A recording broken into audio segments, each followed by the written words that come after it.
I want you to understand one of the more significant objections to subjectivism, because it's kind of hard to get this last objection, hard to understand what is really going on here. And there are hardly any moral philosophers, who specialize in moral philosophy and ethics, who would regard themselves as subjectivists, because they think that the objections to the view are too overwhelming. And this objection, I think, is quite detrimental to the subjectivist viewpoint. And it's this: if subjectivism is true, there is literally no way whatsoever in which you can disagree with someone about morality. You can't even do it if you tried. If subjectivism is true, you can't. It's impossible to disagree with someone about abortion or capital punishment or gun control. It would be like trying to square the circle, or trying to exist and not exist at the same time. Now let's see why that's the case, why subjectivism implies that there is no such thing as moral disagreement whatsoever. Well, let's say you and I are debating the abortion issue, and I say abortion is morally permissible. According to the subjectivist, supposing subjectivism is true, what makes my claim true is that I approve of it. If I approve of abortion, then I'm right to say abortion is morally right, because my approving of it is what makes it right. So even though it sounds like I'm talking about abortion, I'm talking about whether abortion has this characteristic, moral rightness, I'm not really talking about abortion. I'm talking about myself. So let's say I say abortion is morally right, and you say, no, it's not. Abortion is wrong. How can you say it's morally right? Surely the fetus has a right to life. Abortion is murder. It sounds like you're disagreeing with me, but according to the subjectivist, you're not.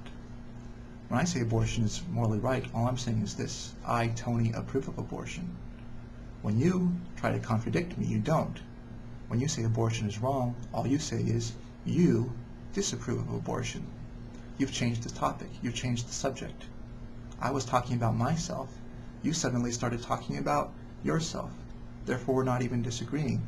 It'd be like my saying my favorite color is blue, and you say, no, it's not. My favorite color is yellow.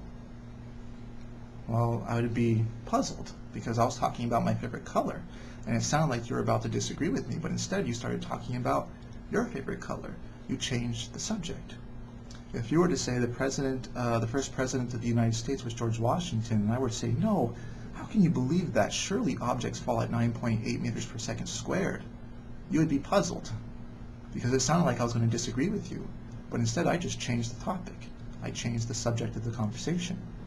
In the same way, if you and I are trying to debate about abortion, and subjectivism is true, we can't do it.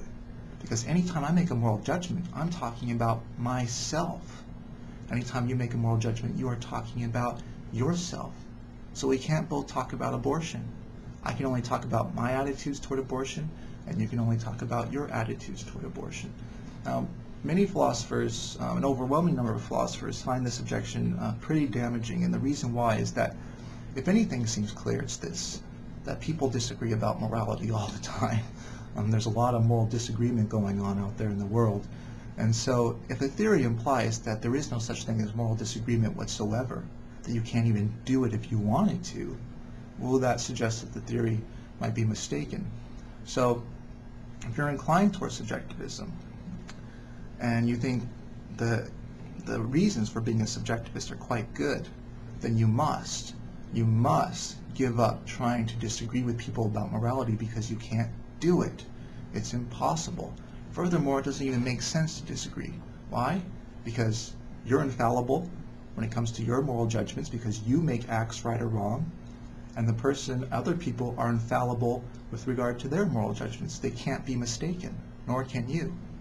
But if the other person is just as right as you are, then why disagree? Disagreement suggests only one of you is right. But subjectivism is true. You're both right. Everyone is correct. Everyone is infallible in their moral judgments, which means Hitler was literally right in what he did to the Jews. I'm not saying that he believed it was right, because, well, obviously he believed it was right. If subjectivism is true, what he was doing was literally right, as long as he approved of it, because an act is right when you approve of it.